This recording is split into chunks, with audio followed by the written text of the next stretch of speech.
Unsa bay dapat unahon, bayaran ng utang or savings? Someone asked me this question, and also this is also my personal take about it. Personally, I would rather nga bayaran ako ang utang first before ko mag-save due to this following reason. It is our sole responsibility in paying our debts. Before ta nangutang, dapat atong gias atong self if kailangan ba nako ni or gusto lang nako ni. There's a huge difference between them. Di man nato malikayan nung sa isa ka month, medyo short gyud ta because also we have unexpected na mga expenses, nagitay mga bayron nun na mga bills. Mao po na reason nga nung nakahulam ta. Some other people also borrow money just to buy unnecessary things, just to show off also. So murag di sad gyud siya sakto. Once you borrow money, you need to pay that one as soon as possible due to this next reason. We need to prevent what we call compound interest in debt. The more nalikaya nato og bayad ang atong utang, ang mahitabuan na mag-pile up ang interest instead na gamay lang ang amount sa imong utang, pag abot sa panahon, dako na hinon kay kag bayron nun. For example, na kay credit card, wala nimo siya gibayaran for this month. Na kay charges nga bayaran, penalty of not paying it,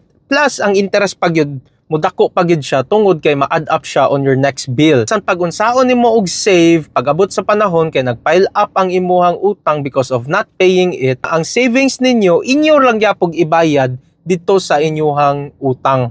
Pinakakilang gid ani is to do proper budgeting, and pag nakahulam gani kag kwarta, pag abot sa imong sweldo, set aside din nimo ang imuhang pambayad sa utang so that ma-fully pay din nimo siya as soon as possible, and you can now start saving and appreciate your journey in saving.